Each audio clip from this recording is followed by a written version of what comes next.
아니었는데 우리는 일본식 연호를 썼다라는 거예요. 이것은 뭐냐? 우리가 1910년에 강제병합 8월에 됐지만 여기는 공식적으로 문서에 도장을 찍은 때이고 이 이전에 우리는 이미 반식민지 상태에 들어갔어요. 반식민지가 언제 됐냐? 1905년에 됐고 을사늑약 체결하면서 됐고 그리고 우리가 조금 더 반식민지에서 더 나아가서 우리가 이제 완전히 자주권을 잃은 연제냐? 1910년 8월이 아니에요. 1907년이에요.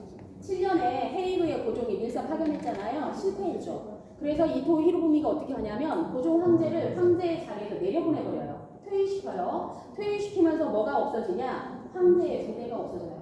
그래서 황제의 부대를 해산시켜버려요. 황제가 유의미한 게 아니라 무의미한 존재가 돼버린 거예요. 우리는 이미 1907년부터 우리는 일단 한 80%의 식민지를 살고 있었고 그리고 1910년 8월에 드디어 일본이 원하는 그들이 원하는 식민지가 된 거예요. 그래서 실제 이런 연호를 썼다는 것이 상당히 상징적인 거예요. 아직 강제병합 안 됐음에도. 자, 이쪽으로 한번 가볼게요. 네, 설명을 어디서 어떻게 들으셨는지 모르겠어요. 여기가 처음인지. 저는 일제강점기의 군사는 쌀과는 뺄래야 뺄 수가 없어요. 그래서 일제강점기의 군사를 한마디로 표현해달라 한다면 저는 생활에서 할 때 이 사진 보여드려요. 왜냐면 이 사진은 군사는 축항공사를 언제부터 이 구두 만드는 공사를 언제부터 했냐면 1905년부터 했어요. 그래서 1905년부터 했는데 30년대 후반까지 해요. 4차에 걸쳐서 이 축항공사를 하는데 3차 축항공사 시기인 1926년에 일본인들이 구두에다 이 쌀탑을 만든 거예요.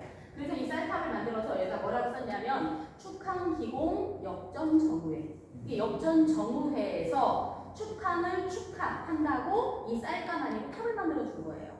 근데 군산이 이렇게 만들 수 있었던 것은 물론 다른 항도 다 만들 수 있어요. 근데 군산이기 때문에 조금 더 특징이 있다라는 거예요. 왜냐하면 전라북도 일원에서 생산된 모든 쌀이 일본으로 내가는 모든 쌀은 다 군산항으로 실려왔어요. 그래서 군산항에서 싣고 일본으로 갔는데 여기서 이런 얘기 시간이 안 될지 몰라서 좀 깊이 들어가기는 좀 힘들어요. 그런데 어쨌든 괜찮아요? 아주 깊이. 조금 얘기해도 돼요? 네. 이 일본인들이 우리나라에서 쌀을 가져가게 된 것이 왜 가져갔냐고 물어보면 딱히 대답하시는 것을 물어요. 제가 이 질문을 박물관에서 할 때 한번 관광객한테 물어보니까 관광객이 이런 대답하셨어요. 여자분이 우리 조선 쌀이 미질이 좋아서 가져갔다. 그렇지 않습니다. 일본 쌀의 미질은 훨씬 좋았습니다. 왜냐면 일본인들은요, 우리는 상상도 못하는 시절에 1920년대, 10년대 막 이럴 때 일본인들은 종자개량이에요. 종자개량에서 수확량이 많이 달리는 쌀을 개발하고 또 하나 일본인 지주들, 이 땅에 온 일본인 지주들이 하나같이 뭐라 그럴까 협심해서 하는 게 뭐냐, 땅의 지력을 좋게 하는 작업을 해요. 왜 우리는 그때 그런 작업 못했어요. 근데 일본인들이 와서 땅의 지력을 좋게 해, 지네 땅에. 왜 그래야 생산량이 많아지잖아요. 이렇게 농업에 신경을 쓴 게 일본인들이거든요. 근데 일본인들이 이 땅에서 쌀을 왜 가져갔냐? 미질 때문에 가져간 거 아니에요. 일본은 1918년에 일본 자국에 쌀 폭동이 일어났어요. 이 쌀 폭동이 일어난 원인은 여러 가지가 있는데 이 쌀 폭동이 일어나니까 이 폭동을 잠재우려니까 가까운 거리에서 쌀이 와야 돼요. 왜 가까운 거리가 좋냐? 물류 유통비가 덜 들잖아요. 근데 우리나라가 마침 일본의 식민지야. 그러니까 얼마나 좋았겠어요. 또 우리나라에서 가져간 쌀로 일본의 쌀 폭동을 잠재우게 됩니다. 그래서 꾸준히 우리나라에서 쌀이 넘어가게 됐고 실제 우리 중국산이 밀려드니까 우리 요즘에 어때요? 중국산 그만했으면 좋겠다는 생각하잖아요. 저렴하지만 우리 것이 다 죽어가잖아요. 일본도 1930년대 넘어가면서 우리나라에서 싸게 쌀이 많이 가다 보니까 일본 농민들이 반발합니다. 조선의 쌀 좀 만들어 오게 해라고. 실제 역사 기록에 이게 왜 자국의 쌀이 너무 똥값이 돼가니까 일본 농민들이 힘들어요. 이런 여러 가지 일들이 있어요. 그래서 일본은 쌀 폭동이 일어나게 된 원인이 여러 가지가 있어요. 산업혁명도 그중에 하나가 있고 또 하나 일본은 그때부터 소련을 점령하려고 하는 전쟁을 준비하는 작업을 해요. 그래서 전쟁을 준비하다 보니까 식량을 비축해요. 식량을 비축하다 보니까 이렇게 도는 쌀이 별로 없는 거예요. 국가가 내정내석을 해버리니까 쌀을. 그래서 실제 기록에 보면 어느 지역에서는 부녀자들이 협동을 해갖고 난리를 내요. 쌀이 자기 지역에서 못 나가게.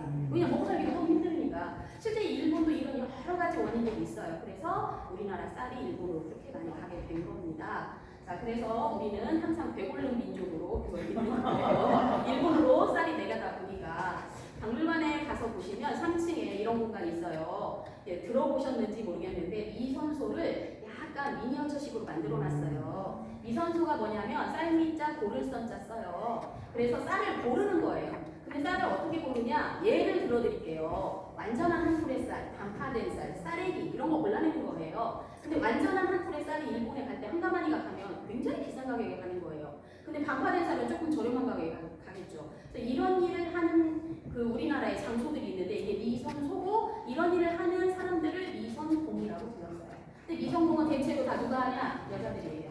남자들은 매각의 손이라고 해서 이렇게 무거운 거 들어주고 막 이런 거 하는 사람들이 남자고 쌀을 앉아서 고르는 거는 미선공이라서 여자들이 했어요.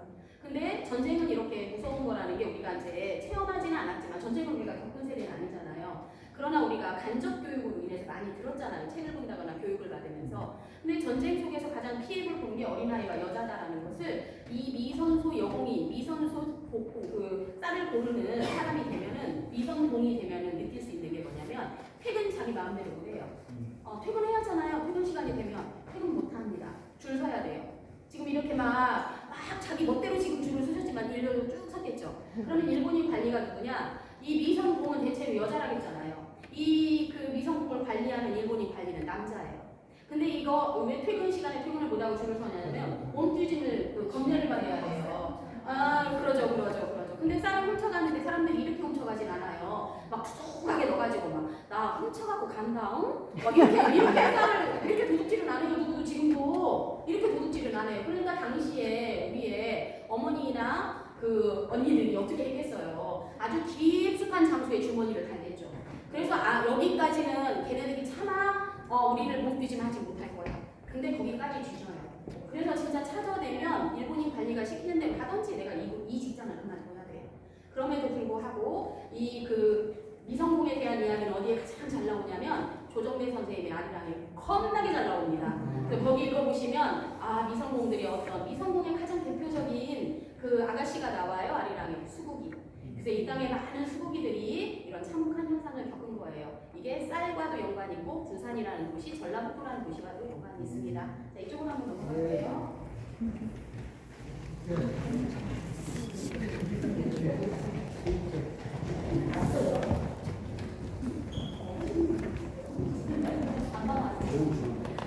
여기는 제가 이제 여기서 설명드리려고 하는 건 해관이라고 하는 분류자 때문에 여기서 잠깐 설명을 드릴게요.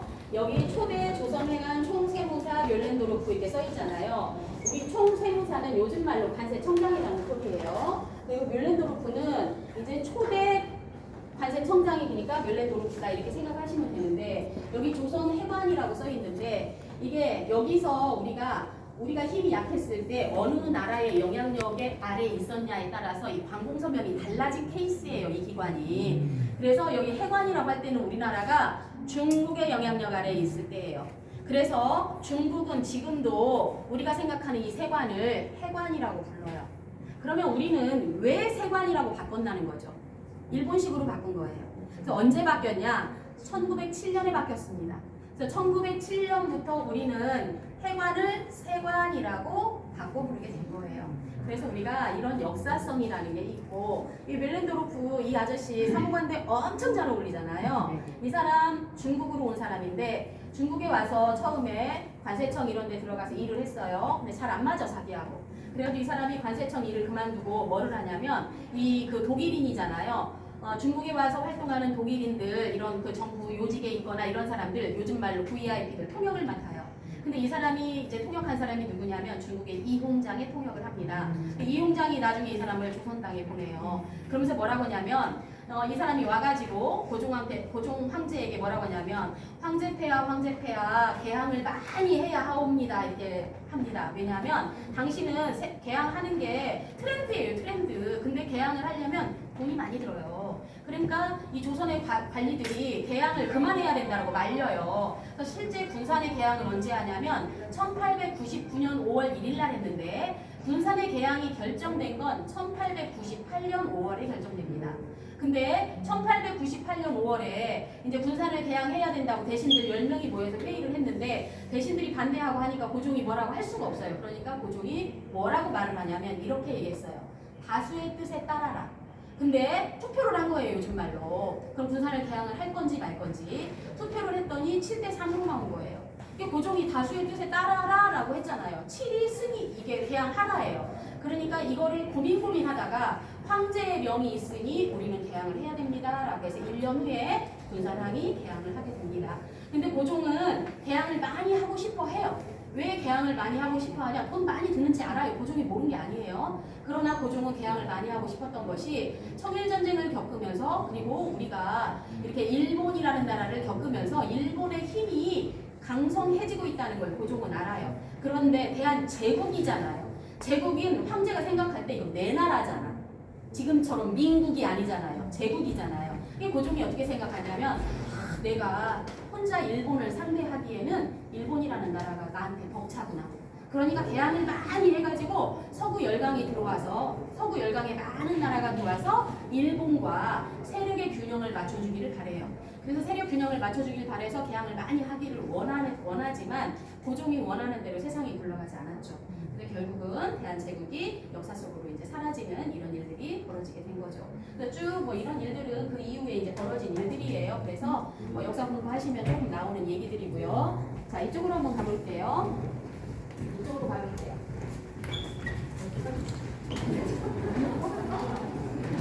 제가 생활의 역할이나 기능에 대한 설명을 하지 않겠습니다. 왜냐하면 알고 계실 거라고 생각하니까. 생활이 무엇인지 아시잖아요. 그래서 굳이 그 설명은 안 했는데 여기 판넬에 쓰여있는 내용이나 유리 박스에 들어있는 이런 전시물들은 무엇을 설명하는 거냐 딱 두 가지예요. 첫 번째는 세관은 이런 도시예요라는 걸 전시물이나 판넬의 설명을 통해서 보여주는 거고, 두 번째는 세관만 하는 게 아니라 세관의 직원들이 있잖아요. 세관의 직원들 또한 이런 일을 해요. 그러니까 세관과 세관 직원들의 어떤 역할, 기능 이런 것들을 보여주는 공간이다 이렇게 보시면 돼요. 여기는. 자, 여기 보시면 여기 밀수품들이에요. 실제로 밀수품은 이보다 훨씬 더 다양하고 많아요. 여기는 그냥 전시하려고 이렇게 한 거예요. 근데 여기 마네킹 다리에 시계가 지금 묶여 있어요. 근데 마네킹 다리에 시계를 묶어놓은 이유는 시계가 저희 어릴 때 되게 귀했어요. 되게 귀했을 때 시계를 밀수하는 방법이래요. 초창기에 시계를 이렇게 했대요. 사람 발목에다가 끈을 묶고 그 끈에다 시계를 이렇게 묶어가지고 밀수를 했대요. 이게 실제 방법이에요. 지금은 이런 방법 안 통하지만 초창기에는 통했다는 얘기예요. 그래서 시계를 밀수하는 방법. 그리고 이제 우리가 배와 배가 공해선상에서 만나잖아요. 예를 들면 우리나라 서해안하고 만나는 나라는 중국이잖아요. 그럼 우리나라가 헤어가고 중국 헤어가고 그리고 공해선상이 있을 거 아니에요. 그럼 그 공해선상에서 배들이 만나가지고 서로 주고받는 거예요. 근데 이제 배에다 넣고 올 때는 이게 하기 시작했을 때 해경이나 이런 데 잡힐 수가 있기 때문에 어디다 넣냐, 배 공기 넣는 그 아래 그 배 밑창 안에다가 넣는 거예요. 어창 안에다가. 그래서 이렇게 구멍을 뚫어가지고 이런 방법을 보여주겠다고 보여주고 있는 거예요. 그래서 이제 세관이 이런 일 하는구나 이렇게 알 수 있고요. 네, 여기는 그냥 한번 훑어보고요. 세관에 오셨는데 너무 설명이 딱딱한 거 재미없잖아요. 자, 나 오늘 아침에 똥 쌌다. 건강하신 분들이에요. 자, 근데 똥을 쌌는데 내가 바나나 똥 쌌다.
공항에서 잤는데 우리 일행은 아니었지만 저 그 검사가 그렇게 깜깜한데 우리가 아무도 잡힌 사람이 없어요. 근데 거기보다 호주나 뉴질랜드보다 더 깜깜한 데가 인천이더라고요. 우리 같이 간 일행이 캐리어가 잡혔어요. 그분은 쇼핑도 정말 안 하시고 정말 가방도 징그럽게 묵은 옛날 캐리어 갖고 이런 분이 잡힌 거예요. 정말 뭐 100만 원씩 막 양모 사고 이런 건 안 잡혔는데 근데 그분 캐리어에 노란 장물품이 딱 달려 있더라고요. 이게 범죄 이게 위험한 물건이라고 생각할수록 빨간색으로 가는 거예요. 장물품이. 근데 그냥 그렇게 위험하진 않았는지 노란색 진짜 이만해요. 장물품이 작지 않아요. 눈에 확 띄어요. 우리가 이렇게 돌잖아요. 집이 내 집 꺼낼 때 돌 때 확 띄어요. 눈에. 가지고 제가 그분한테 언니 캐리어 같아요.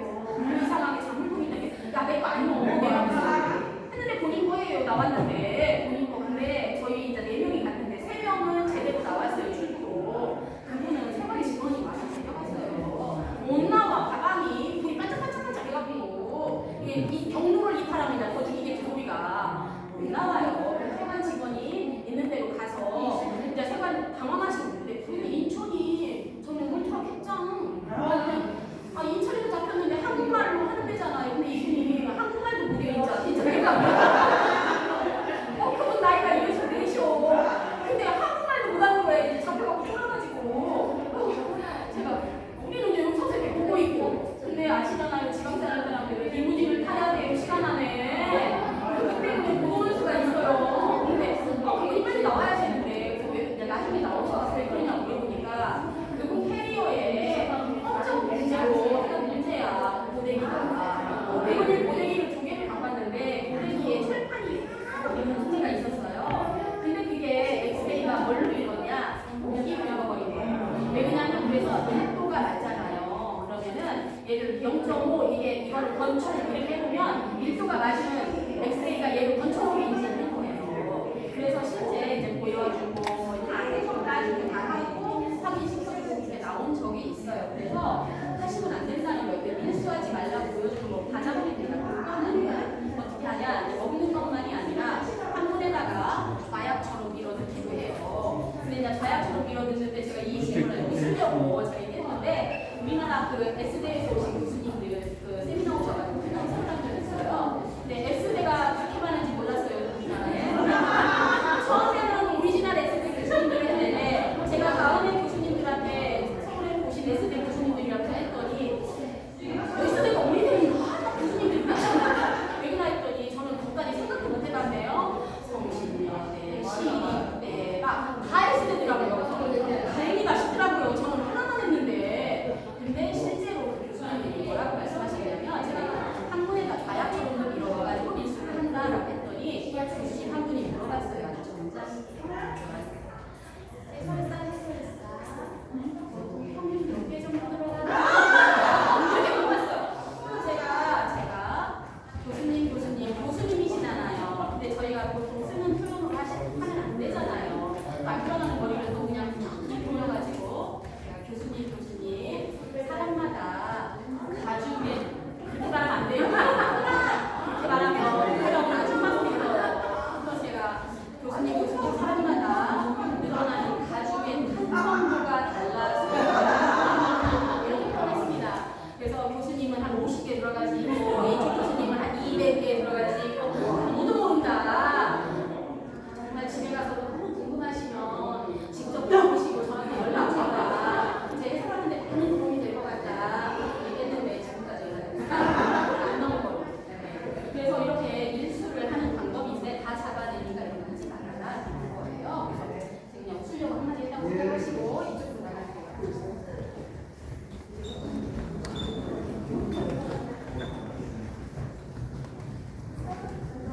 멜종이 작품 이런 칼을 사고 있었어요. 그냥 가만히 이렇게 서 있어도 물어보게 서 있는데 하고 있어가지고 공개를 어떻게 집어넣어? 기백이 유튜브에 다 나와. 물에서 35개? 예전에 건축을 기억할 수 있어요.